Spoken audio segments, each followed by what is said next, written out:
আসসালামু আলাইকুম ওয়া রাহমাতুল্লাহি ওয়া বারাকাতুহু।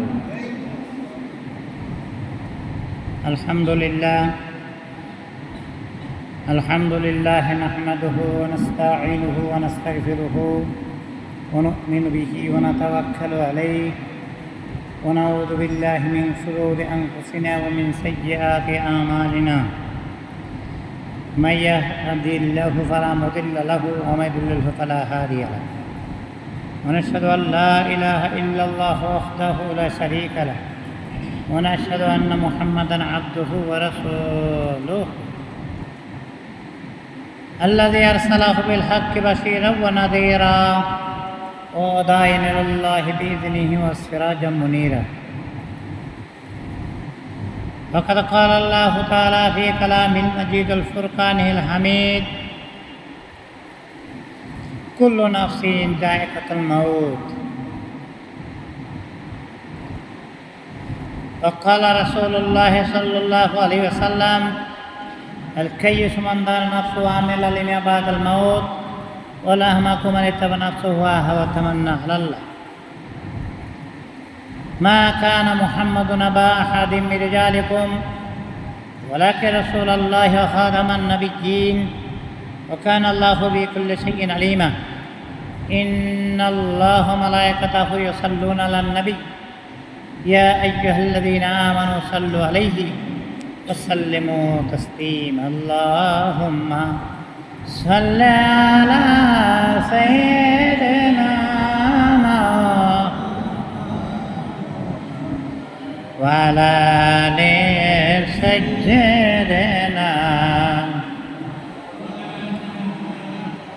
বিশ্বনবীর আগমনে এ জগৎ হলো উজালা।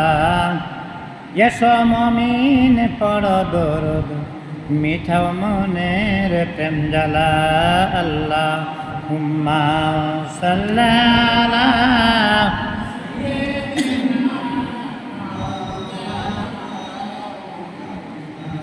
ওয়া আলা আলি সাইয়্যিদিনা।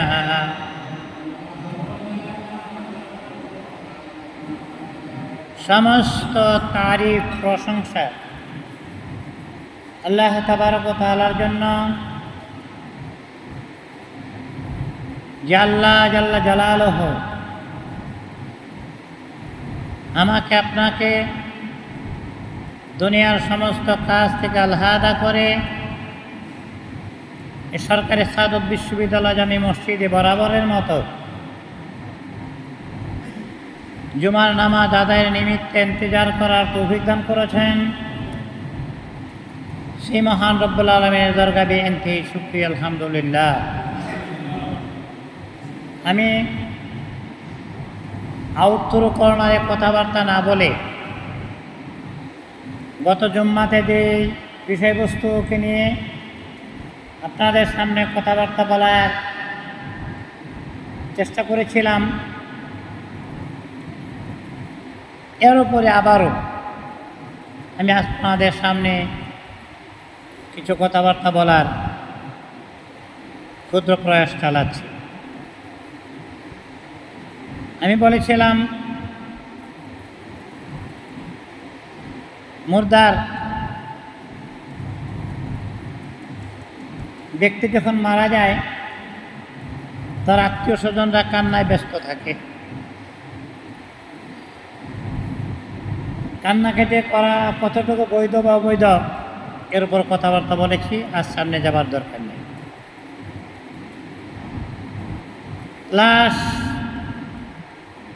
কবরে নেওয়ার পালা। ফতোয়া শামীল 3য় খণ্ডের 146 নম্বর পৃষ্ঠাতে আমি এমনটি 136 নম্বর পৃষ্ঠাতে এমনটি দেখেছি যে কবরস্থানে নেওয়ার সময় খুব দ্রুত গতিতে চলবে না, আবার ধীরে ধীরেও যাবে না, মধ্যম গতিতে গোরস্থানের দিকে নিয়ে যেতে হবে।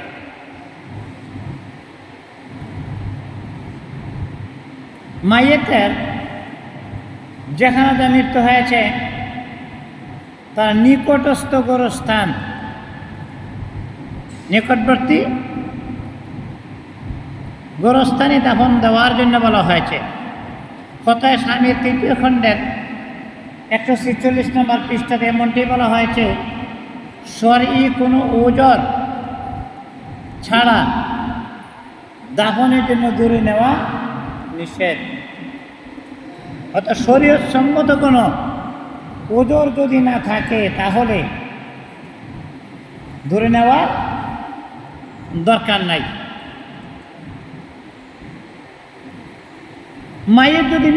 মায়ের যদি মহিলা হয় তাহলে শরীরটা পূর্ণভাবে ঢাকবে এবং চাদর দিয়ে আবৃত করে রাখবে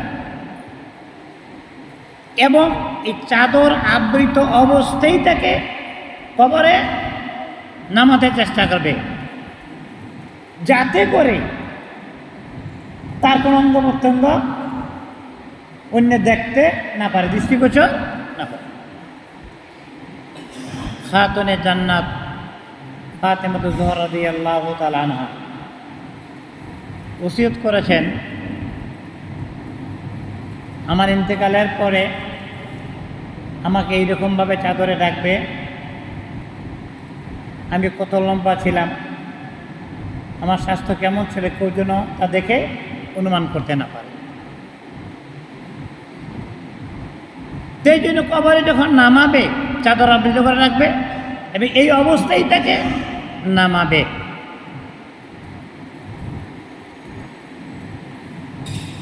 যদি কোনো অসুবিধা না থাকে তাহলে মুর্দার খাটটা কবরের পশ্চিম পাশে নামাবে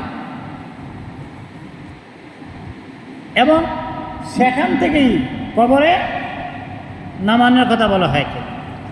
ফতোয়া শামীর 3 খণ্ডের 139 নম্বর পৃষ্ঠায় এমনটি বলা হয়েছে যে অসুবিধা যদি না থাকে,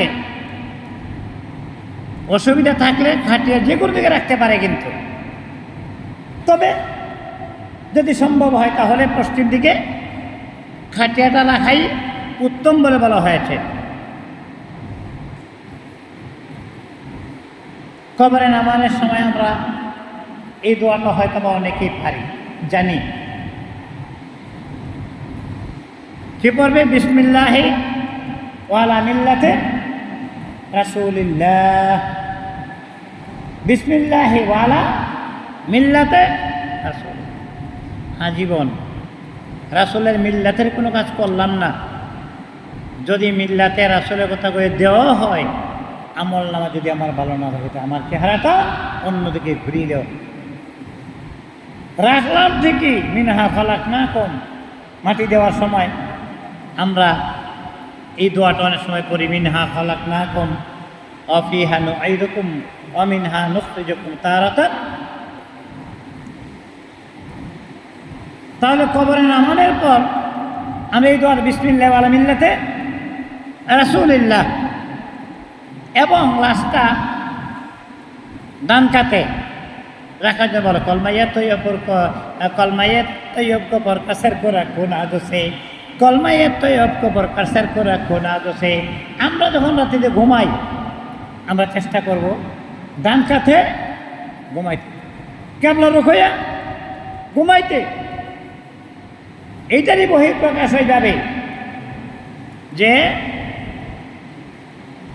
কেবলামুখী কইরা ডান দিকে একটু, তার পাওটা কোন দিকে থাকবে? পা থাকবে কোন দিকে? দক্ষিণে। এটি সুন্নত তরিকা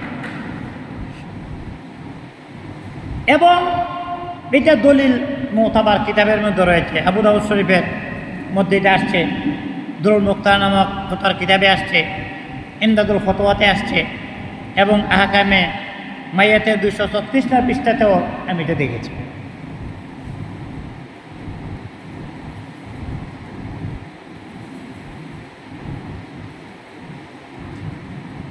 আফসোসের সহিত বলতে হয় আজকে মরার সময় মিল্লাতে রাসূল দুনিয়ায় থাকতে মিল্লাতে রাসূলের কথা কোনো মনে পড়ে না, আফসোস।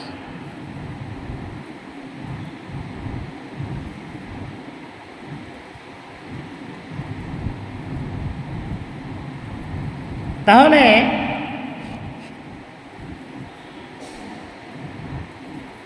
মাইয়াতকে যখন শোয়াইবে কবরের মধ্যে, ডাইন কাইতে শোয়ানোর কথা বলা হয়েছে। ডাইন কাইতে শোয়ানো সুন্নত, চিৎ করে শোয়ানো, গার মুচড়ে চেহারাটাকে কোনো রকমে কেবলা রেখে শরীয়ত সম্মত নয়। একা গার মটকাইয়া এভাবে শরীর সম্মত নয়। এই জন্য কোনো বিজ্ঞ আলেম বা মুফতি সাহেবের নিকট থেকে এই মাস্তাগুলি জেনে নেওয়া দরকার। শরীয়তের দৃষ্টিতে সিনা খুবই গুরুত্বপূর্ণ অঙ্গ। শরীয়তের দৃষ্টিতে সিনা অত্যন্ত গুরুত্বপূর্ণ অঙ্গ। সিনার মধ্যে থাকে কলব বা অন্তর। সুতরাং সিনাকে কেবলামুখী করে রাখা উচিত। সিনা এত গুরুত্বপূর্ণ অঙ্গ যে নামাজে মুখ ঘুরে গেলে নামাজ মুখ হয়, কিন্তু নামাজ ভঙ্গ হয় না। আর সিনা যদি ঘুরে যায় তাহলে দিক পরিবর্তন হয়ে যায়। সিনা যদি ঘুরে যায় তাহলে দিক পরিবর্তন হয়ে যায়, নামাজ ভঙ্গ হয়ে যায়। চেহারা করলে ভঙ্গ হয় না, কিন্তু সিনা করলে ভঙ্গ হয়ে যায়।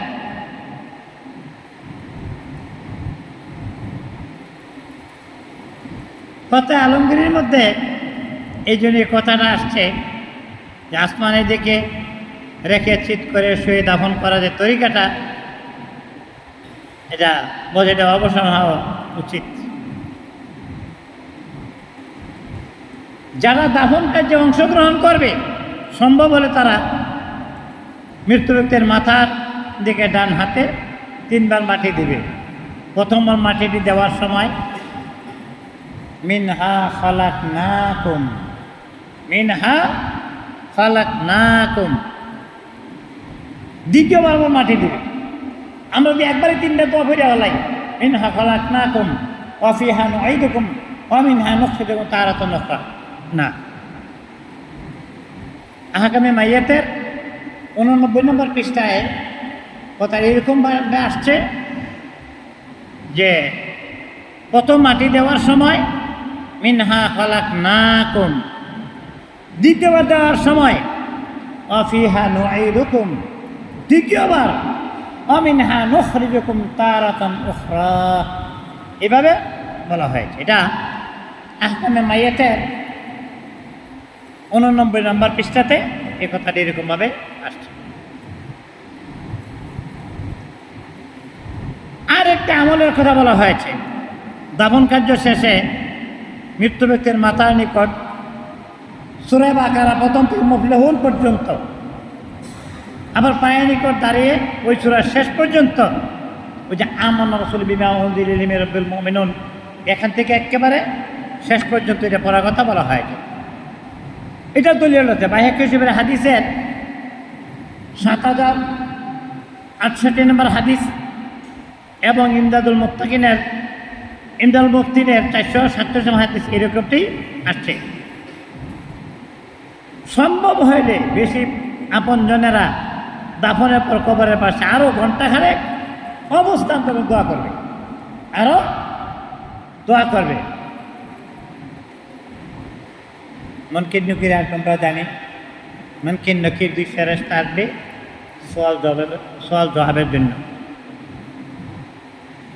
এরকমভাবে যদি নেককার পরহেজগার লোক কবরের পাশে দাঁড়িয়ে দোয়া পড়তে থাকে, তার আসান প্রশ্নোত্তর সহজ হয়। আমার সেই কথাটা মনে পড়ে।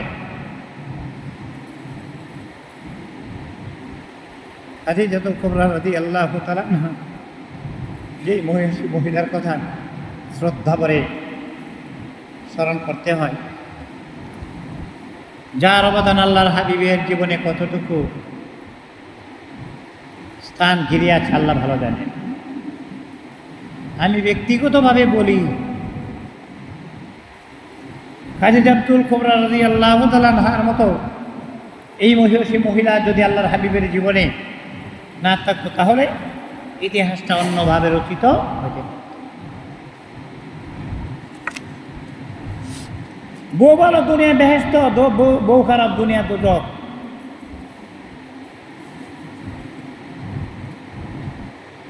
খাদিজাতুল কুবরা রাদিয়াল্লাহু তাআলা আনহা বলতে, আল্লাহর হাবিব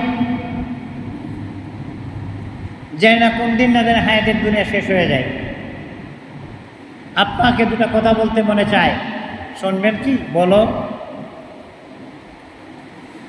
আমার ইন্তিকালের পরে নামাজে জানাজাটা আপনি পড়বেন, নামাজে জানাজা পড়বেন।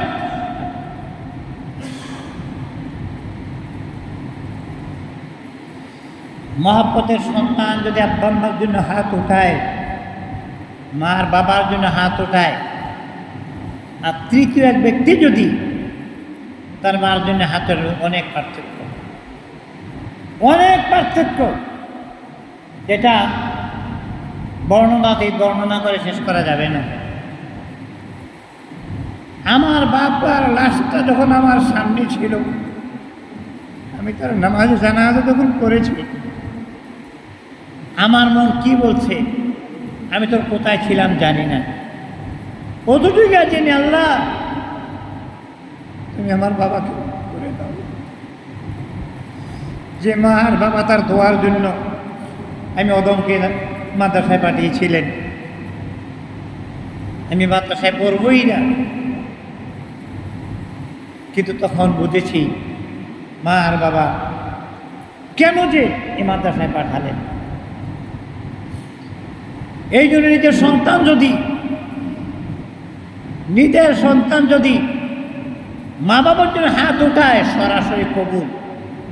পিতামাতার দোয়া সন্তানের জন্য যেমন মকবুল, মা বাবার দোয়া সন্তানের জন্য যেমন মকবুল, সন্তানের দোয়া মা বাবার জন্য মকবুল। হাদিসে প্রমাণ করেছে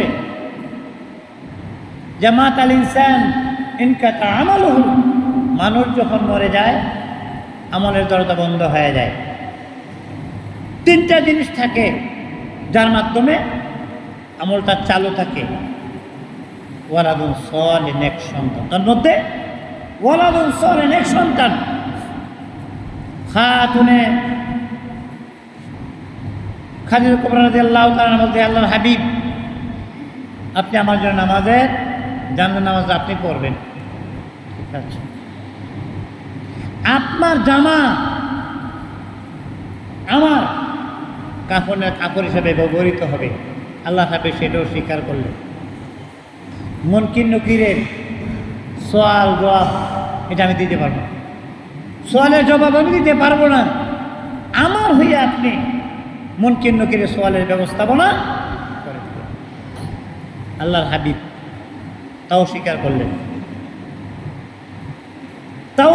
করলেন।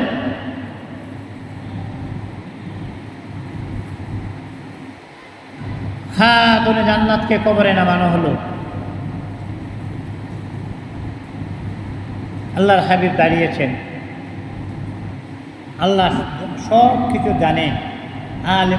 আলিমুল গায়বি ওয়া শাহাদাতি হুয়ার রহমানুর রহিম, গায়েবের খবর আল্লাহ জানে, আল্লাহ জানে। তারপরে জিবরাইল, আমার বন্ধু দাঁড়াই রয়েছে বিবির কবরের পাশে, ব্যাপারটা কি?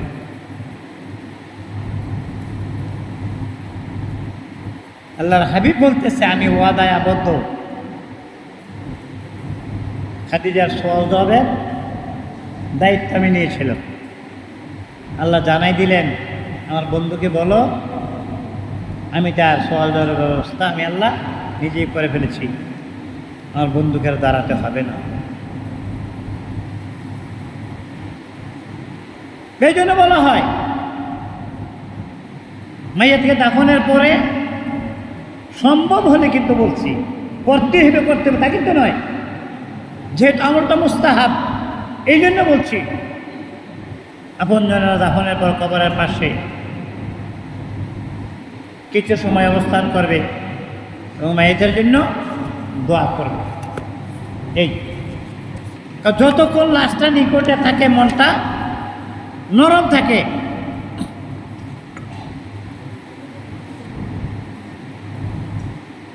দাফনের পর যদি পরিচিত কেউ দাফনের শরীর না হয়ে চলে যেতে চাইলে মৃত্যু ব্যক্তির ওলি যারা আছে, গার্জিয়ান যারা আছে, তাদের নিকট থেকে অনুমতি নিয়ে যাইতে পারে। আসানুল ফতোয়ার 4th খণ্ডের 223 পৃষ্ঠাতে আমি দেখেছি, দাফন কার্য শেষ হওয়ার পর সূরা ফাতিহা,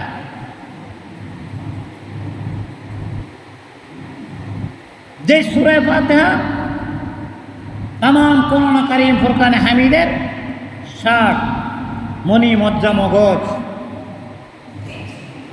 পুরা কোরআন কারীম ফুরকানে হামিদের মধ্যে যা আছে, কোরআনে যা আছে সূরা ফাতিহার মধ্যে তা আছে। যে সূরাটির নাম উম্মুল কোরআন, আসহাবুল মাসানি, সূরাতুদ দোয়া, সূরাতুশ শিফা, সূরাতুল কানজ, অনেক নাম এই সূরা ফাতিহার। আসানুল ফতোয়া 4th খণ্ডের 224 নম্বর পৃষ্ঠাতে আমি দেখেছি, এবং 223 নম্বর পৃষ্ঠাতে এরকমটি আছে, সূরা ফাতিহা, সূরা ইখলাস। যে ব্যক্তি সূরা ইখলাস ইমানে ইহতিসাব সহকারে 3 বার তেলাওয়াত করবে, পুরা কোরআনে কারীম ফুরকানে হামিদ খতমের সওয়াব পাওয়া যায়।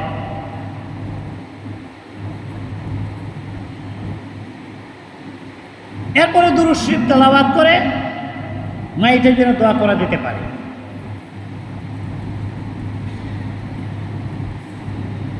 যদি কেহ মাইয়েতের জন্য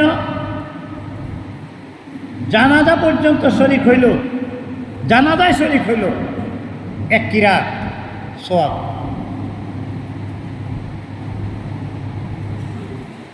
আর যদি কেহ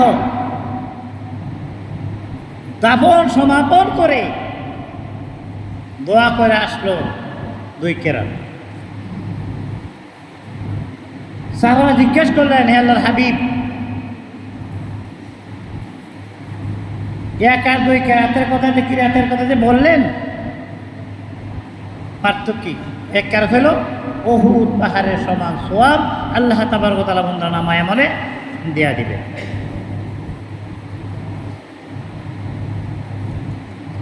আমাদের দেশে দেখছি, আমাদের এলাকাতে দেখেছি যে পার্শ্ববর্তী আত্মীয় স্বজনগণ মৃত ব্যক্তির পরিবারবর্গের জন্য একদিনের খাবারের ব্যবস্থা করে থাকে।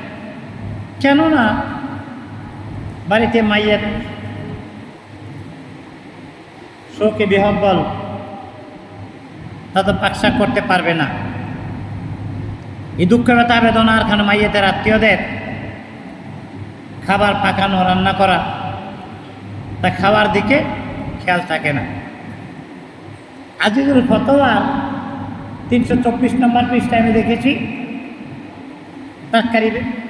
তার প্রতিবেশী যারা আছে, এইটা যদি তাদের এই খাবারের ব্যবস্থা করে তাহলে খারাপ হয় না। যদিও ফতোয়ার কিতাবে আজিজুল ফতোয়ার 324 নম্বর পৃষ্ঠাতে দেখেছি, একদিনের কথা আমাদের এলাকাতে 3, 5, 7 দিন পর্যন্ত তাদের ঘরে চুলা জ্বলতে দেওয়া হয় না।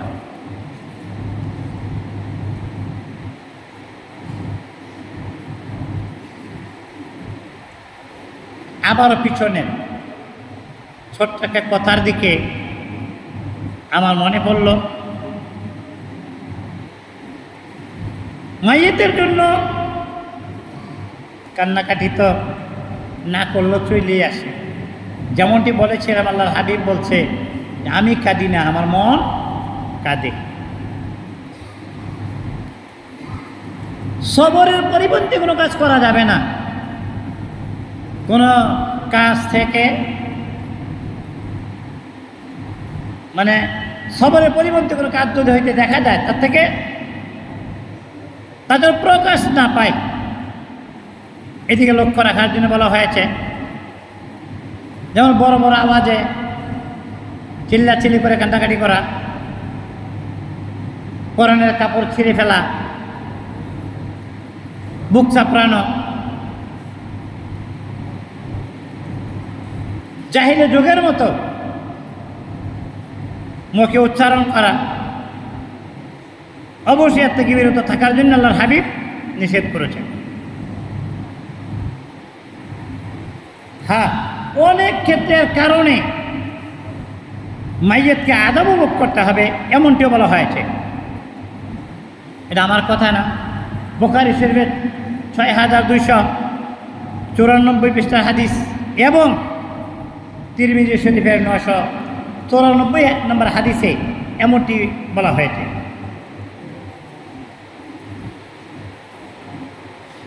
এমনটি বলা হয়েছে ফতোয়ার কিতাবে দুরুল মুখতার এবং রাহিমিয়াতে, দুরুল মুখতার 3য় খণ্ডের 83 পৃষ্ঠা এবং রাহিমিয়ার 8ম খণ্ডের 197 পৃষ্ঠাতে, যে মৃত্যু ব্যক্তিকে মাইয়্যিতকে গোসল দেওয়ার পরে তার পাশে ওই যে কোরআন শরীফ তেলাওয়াত করে, এটা করতে নিষেধ করা হয়েছে। হ্যাঁ, সোয়াব রেসানির উদ্দেশ্যে কোরআন তেলাওয়াত করতে পারে ভাই। দুনিয়া থাকাকালীন অবস্থাতে যেমন পর্দা, মাইয়্যিতের ইন্তেকালের পরেও, মহিলার ইন্তেকালের পরেও সেই পর্দার বিধান বহাল থাকে। তাই জীবদ্দশা যাদের জন্য দেখা হারাম ছিল, মৃত্যুর পরও তাদের জন্য হারামই রয়ে গেল। যাদের সঙ্গে দুনিয়ায় সাক্ষাৎ করাটা হারাম ছিল, মৃত্যুর পরও হারামে রয়ে যায়। সুতরাং বেগানা পুরুষকে মহিলার লাশ দেখানো থেকে বিরত থাকা উচিত। তবে হ্যাঁ, স্বামী যদি স্ত্রীর লাশকে দেখতে চায়, যদি মৃত্যুর পরে আলাদা হয়ে যায়, স্বামী স্ত্রী মৃত্যুর একে অপরের চেহারা দেখতে পারবে। সূরা নিসার, কোরআন এখানে ফুরকান হামিদ সূরা নিসার 22 নম্বর আয়াত তার প্রমাণ। ফতোয়া স্বামীর 2য় খণ্ডে 195 এবং 198 নম্বর দলিল তার প্রমাণ। তন্মধ্য থেকে আত্মীয় স্বজনের মধ্য থেকেও যাদের সঙ্গে দেখা সাক্ষাৎ হারাম ছিল, এই ফতোয়াটা ইন্তেকালের পরেও বহাল থাকবে।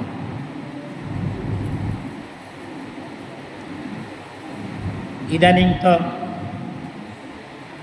মৃত্যুর পরে জাঁকজমকের সহিত তার ছবি উঠিয়ে সংরক্ষণ, পেপারে দেওয়া, পত্রিকায় দেওয়া গর্হিত কাজ।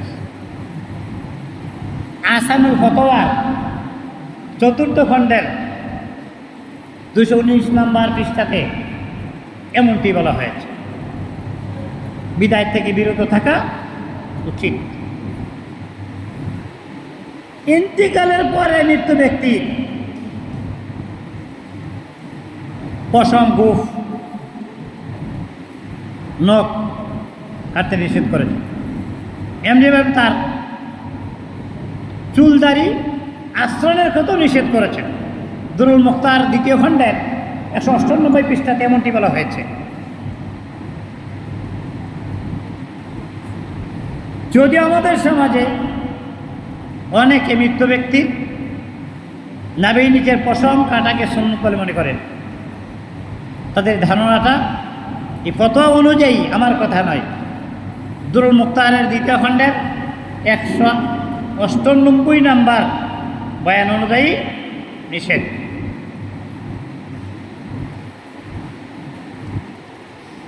মাইয়িতকে দাফন করার জন্য বিভিন্ন জায়গাতে বিভিন্ন অজুহাতে আমাদের দেশে দাফনে যে দেরি করা হয়, অ্যাকচুয়ালি সেটা শরীয়ত সম্মত নয়। ইন্তেকালের সাথে সাথে যতটুকু সম্ভব তাড়াতাড়ি তার মাধ্যম করা উচিত। এর কথার উপর অনেকগুলি হাদিস আছে। হাদিসের কিতাব তিরমিজি শরীফের প্রথম খণ্ডে 206 নম্বর হাদিসে এমনটি বলা হয়েছে, অর্থাৎ ইন্তেকালের পরে যতটুকু সম্ভব তাড়াতাড়ি তাকে মাধ্যম করবে। অনেক সময় দেখা যায় মায়েরকে দেখানোর জন্য অনেক সময় আমরা ব্যয় করি। একটাবার দেখাই দেন, আমি দেখিনি, আমার একটু দেখতে দেন। এইটা আহসানুল ফতোয়ার 4th খণ্ডের 219 নম্বর বয়ানে নিষেধ করা হয়েছে। আরেকটু পরে যদি জানাজাটা হইতো, অনেক লোক হইতো, শতপুত্র হতে করিপুত্র ভালো, লক্ষ তারা আছে একটাতে আলো।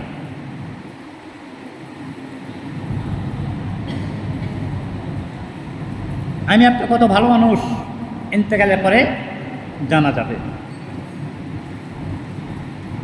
দূরের কথা নয়, কাছের কথা বলি। আমার অত্যন্ত শ্রদ্ধাভাজন ব্যক্তিত্ব ছিলেন, যার সাথে 33টি বছর কাটিয়েছি। আমার অত্যন্ত শ্রদ্ধাভাজন আমার মুয়াজ্জিন সাহেব জনাব মাওলানা আব্দুল হালিম সাহেব। আমি ইমাম, সে মুয়াজ্জিন। আমি তার সাক্ষী দিচ্ছি, তার পক্ষ থেকে কোনোদিন তাকে তাহাজ্জুদের নামাজ কাজা করতে আমি দেখিনি। তাহাজ্জুদের নামাজ কাজা করতে দেখিনি। ফজরের নামাজের আজান ওনার আগে কোনো মসজিদে, করটি এলাকার কোনো মসজিদে আজান হয় না। বৎসরের পর বৎসর সাদত কলেজের সাদত কলেজের মসজিদে উপরে ছোট্ট একটা জায়গা ছিল, যাতে আমি রাত্রি যাপন করতাম। যা আপনারা অনেকেই জানেন না, আবার জানেন। বৎসর পর বৎসর গেছে, এই পিঠটা জমিনে থেকে নাই আমার।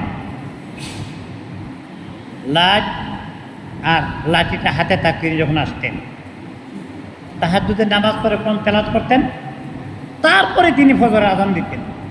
এরপরে ঘড়ির দিকে তাকাইতেন, বারবার ঘড়ির দিকে। মসজিদটা ছোট্ট ছিল না, সবে মাত্র 100 মানুষ নামাজ পড়তে পারতাম। ঘড়ির দিকে তাকাইতেন, ঘড়ির দিকে তাকাইতেন, নির্দিষ্ট সময়, নির্দিষ্ট সময় আজান দিতেন।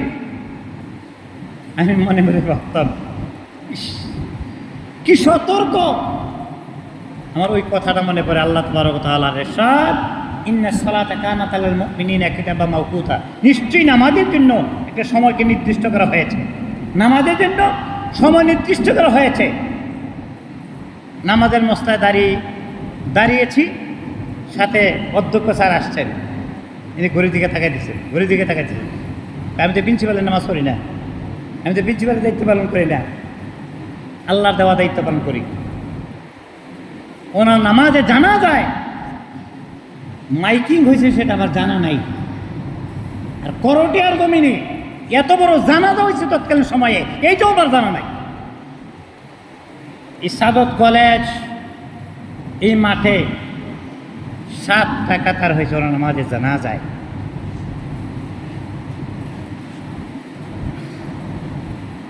আল্লাহ তাবারক ওয়া তাআলা মরহুমের কবরকে জান্নাতের বাগিচা বানাই দিন।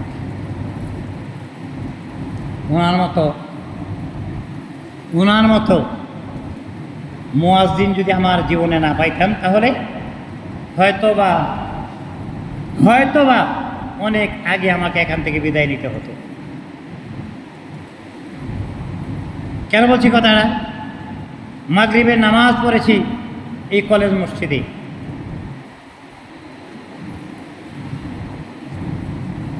হুন্ডায় রওনা করছি জিনাইগাতি, এই জারিয়া দামদাইল, এই সুসুম দুর্গাপুর, শেরপুর, জামালপুর, নকলা, ফুলপুর, যেদিকে এই প্রত্যন্ত অঞ্চলে ঘুরে বেড়াইছে। মাগরিব নামাজ পড়ে গেছে ওই দেশে ওয়াদের মাহফিল হইতো 12টার পরে। আমি হয় মিয়া জাস্ট টাইম কমপ্লেন, আমি সময় দিছি এতটা সময় বক্তৃতা করতে দিবা। নির্দেশন মঞ্চে উঠছি, বক্তৃতা করে চলে আসছি। কোনো দিন কোথাও বলে হয় মিয়া টেহা দিবা না, এত দূর থেকে আইছি।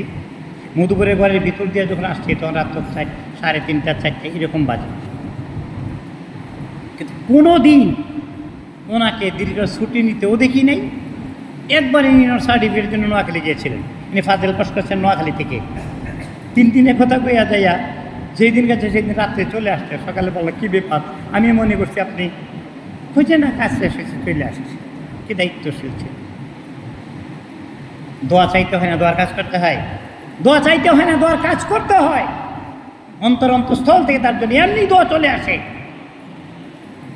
আল্লাহ নাই আছে এই কথার বিশ্বাস করার দরকার না। আমি মনে করি আল্লাহর সৃষ্টির দিকে তাকালে অটোমেটিকই আমার আপনার অন্তর থেকে সেই কথাটা বেরিয়ে আসবে, রব্বানা মা খালাকতা হাযা বাতিলা সুবহানাকা ফাকিনা আযাবান নার। ওইদিকে তাকাইলে আল্লাহর অস্তিত্বের প্রমাণ পাওয়া যায়। অতএব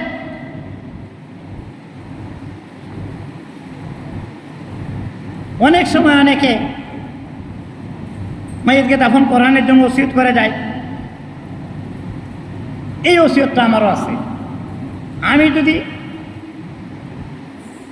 আমি যদি বাংলাদেশে মারা যাই, তাহলে আমার লাশটা যেন আমি যেখানে মাদ্রাসা করেছি, যেখানে আমার গোরস্থান, যেখানে মাদ্রাসা, যেখানে আমার মসজিদ, আমার প্রতিষ্ঠান যেখানে, সেখানে যেন আমাকে মাধ্যম করানো হয়। এটা আমার ওসিয়ত।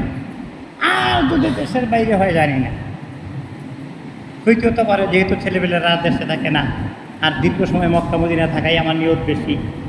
যদি বাইরে হয়, যদি দেশে হয় তাইলে তো আমার খানকান্দার জমিনে হয়, যেখানে আমার মসজিদ, মাদ্রাসা, খানকা, ঈদগাহ, গোরস্থান যেখানে আমার, সেখানে যেন হয়। আমার প্রতিষ্ঠানের সামনে যেন আমার কবরটা হয়।